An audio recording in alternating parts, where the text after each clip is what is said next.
Well, ladies and gentlemen, Battlefield 2042, or the team on 2042, has put out something regarding maps. And very clearly, we are not playing 2042 because, well, I just can't force myself to play.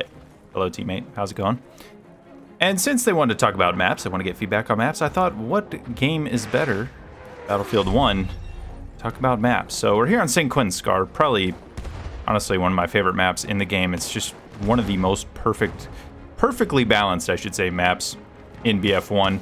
Got perfect areas for infantry, perfect areas for vehicles. They can mix, match, and have fun. And right now we have been getting pushed back. I only joined in the last sector, so we just got pushed back. Apparently we put up a superb defense, but we haven't taken out any of... whoa, that was a weird random kick. We haven't taken out any of their battalions yet, apparently, but they're definitely on their way. Let's see if we can go through, see if I can't talk about some of the issues, or not the issues, some of the good things with Battlefield 1's maps and what can maybe be applied to 2042, because there are some maps like Kaleidoscope that are pretty in need of some fixes.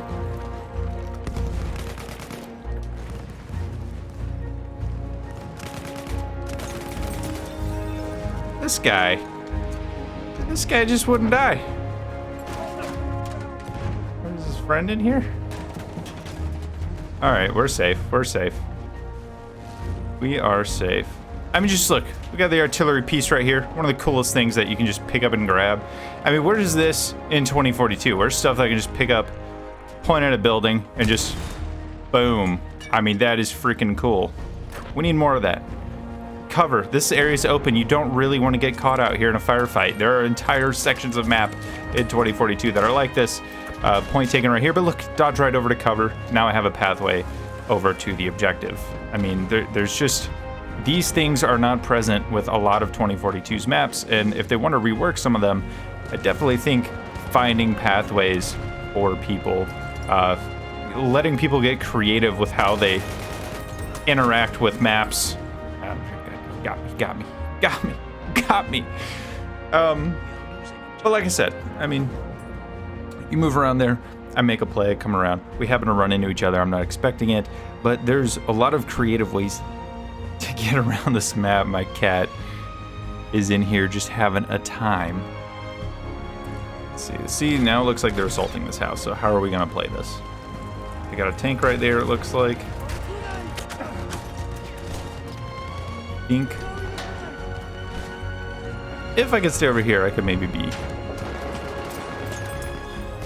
somewhat safe. Oh, this is crazy. There, we somehow survived that. I mean, it creates front lines. When Battlefield maps are at their best, they're creating these organic front lines. All right, so we're on the verge of getting pushed back one more time. It's pretty insane here on this last point. But again, that's, I think, an attribute to the way the map just channels action. It just channels it together. It feels organic, but it also, it comes together in a very fun manner. There's always enough cover for the most part. I mean, there's a few maps here and there that aren't like that. I mean, Galicia, I think we all remember Galicia, but I think it's good that we're on St. Quentin Scar because I think this is really showing off a lot of the strengths of Battlefield's map design in the past, and if they want to rework some of the maps in the game, I think things like this, things like areas where you can establish a defensive area, like this house right here. This house, if you control this house, that funnels right into the objective over here. Whoever controls this, like me right now, controls this objective. This is what stands between them just pushing right into the objective and us being able to hold on to it. I don't know if I said that right. I was in a little bit of action. Basically, control this house, control the objective. They are going to funnel in, as you can see. That's the trench raider. Got him. They're going to funnel in this way. This is the area they are going to want to push from. And if they take it, I mean, I can't control everything over here, but if you can hold areas like this, if you can find these parts on the maps of control, these points of control, and hold those areas, your team can win the match. I finally got taken down. All right, well, we ended up losing that sector while I was dead. So, but I think this almost proves, it gives an opportunity for another point. If you look at this objective right here, a lot of the attacks are going to come directly from the front. So that tree down there is a great defensive area. You also have this wall over here. They're going to use this wall to fire over into these areas. And then these houses are great to defend, as well as the windmill here in the middle is kind of this high point. And so this is really what I want to point out with the example that I'm making. Not only are these objectives very well thought out in terms of attacking areas and defending areas and areas that funnel action. Things are not just simply wide open, but there's points of control that, if you control them, will help you take or defend an objective. And 2042 has this in a very minimal sense. There are areas that you can control. The problem is they're just way too powerful. Again, going back to Kaleidoscope, and the biggest issue with that map on the 64-player variant of Breakthrough, I think is the best example of what I'm talking about, because you have these two elevated defense positions that if you hold them, you control the objective or you take it. Whoever has them takes it. And there's only two, one for each objective in the opening sector, and the rest is just open ground. You're just, there's nothing you can really do about it. There's no area to control that can help sway the battle. If you do take objectives, it's because a vehicle helped you, and only because of that. Infantry almost never can make any kind of statement there, whereas here, one or two guys can make. I got caught out in the open because I was talking about it. But if I'm actually playing that the way that I want to, that probably doesn't happen. This is a pretty good team we're up against. They'll take one objective and then move together to the next one. I don't know if they're communicating together or what. But overall, it's been a pretty fun match. Hasn't been too cheesy so far. Movement, I wouldn't say is too big of an issue in 2042. It honestly could be better, but BF1's movement is terrible. It's so clunky. I mean, that's all I have to say about BF1. I do think 2042's could be better, though. That being said, movement does not matter at all if there is no way to actually utilize it. And if there is no cover to go to, if there's nowhere to go, then who cares if you have good movement? And I think that's partly why people don't really talk that much about 2042's movement, how it could be better, because there's nowhere to really go with it. There's very few corners to utilize, very few infantry heavy areas where it's going to be important. Again, infantry play is so nerfed. And if they, again, want to improve maps, want to improve those kinds of things, that's what they want to know about. Well, this video is exactly for that. If they want that, take a look at some of the games that you have already made. I wonder if we can make our way back. This is a dangerous area. This is wide open. The final objective is always going to be...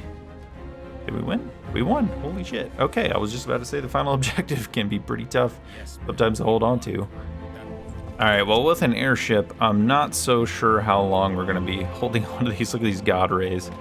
Yeah, God help us. I want to talk a little bit where I've been. You know, I've been gone. I know this video is getting a little bit longer. I haven't posted in a month. That is crazy. And I want to talk a little bit about why while we try and defend this final objective, see if we can't hold on to it. A lot of it has to do with 2042, and I think it had a pretty crazy effect on my mental state. Of course, the game wasn't very good, and a lot of other creators just moved on to other games, totally fine, or they'd keep talking about 2042 and the issues with it. I felt like I had said my piece with 2042, and I didn't want to continue doing that. But the really hard part was just, it was kind of my first attempt to really push into YouTube.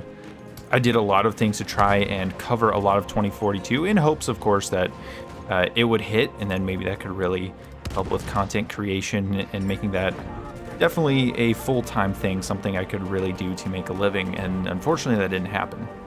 I would love for it to have happened, but it didn't. That's not where we are. And it's not that I wanted to sit and mope and just not make content on it and complain about the game. That's not what I want to do. That's why I didn't make just daily negative content about it. That's not the kind of content that I want, and that's not the community that I want. And it is very difficult to move into another game, not just because Battlefield is really where my heart is with gaming. I really enjoy these games. It's kind of the only game that scratches that FPS itch for me. as cool as some other games are, like Enlisted. I know a lot of people really enjoy Hell Let Loose, Squad, games like that. Those can be fun. They're not the kind of games that I enjoy, and Call of Duty is just too crackheaded. BRs are not my thing. I don't want to sweat too much, and I don't want to play this really slow, hardcore game. That's why Battlefield really hits this nice middle ground for me. That's why it's my go-to game.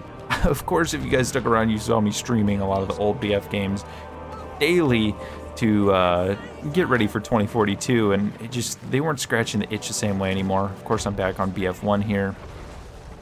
I just needed a break, and I haven't touched FPS games really in the last month since I stopped uploading. And I played Horizon Forbidden West. You saw me post a video about that. I've been playing a lot of NCAA football revamped on my PC. I got it modded. I'm a big college football fan, so I've been playing a lot of that over the last month. Freaking Airship. So it's really been a lot of stuff like that, and I've finally gotten to the point where I feel like I can come back to stomach some FPS gameplay, because I found myself, when trying to play other games, a lot of my frustrations with 2042 were coming out at those games, and it wasn't making it as enjoyable. So I just didn't want to keep forcing myself playing FPS games when I wasn't having fun. Really, due to 2042, it would just bleed over into other games, and obviously that is not fun. Oh no, we lost. I'll try and wrap this up then. Obviously that is not fun, so I took a little bit of a break, and now I'm going to try to come back. I'm going to try to be a little bit consistent, post 1 or 2 times a week. I don't know which, it's just going to depend how busy I am. And just see if I can have fun with content, maybe make some easier to make videos, kind of like this one, where I can just come on, hit live, and just record something for you guys. I, of course, still want to maybe cover some 2042, some of the changes that are made, see if it ends up becoming something decent. I don't think it's something that's ever going to be amazing. I don't think it's going to have this BF4 level turnaround. I don't think anything like that, but I still think it's worth keeping an eye on, just because it is Battlefield, and that's what I enjoy. You may see some other games on the channel. I do really enjoy Enlisted. I know I mentioned that those games don't really scratch the itch, but Enlisted is fun. There's also other games like Project Wingman, other certain games like that they're games that I enjoy, and I want to talk about them. So you're gonna see games like that. Let me know down below what you guys have, any ideas of what games you really want to see on the channel. We'll see if we can do that. So anyway, thank you guys so much for watching. I know this is definitely one of my longer videos. I'm gonna try and edit it down so it's a little bit more digestible, but I really did miss this. I really missed content creation. I missed hanging out with you guys on stream. I missed making videos, and I'm definitely happy to be posting one again. It's taken a lot to even get the will to do this again, so it's nice to be back.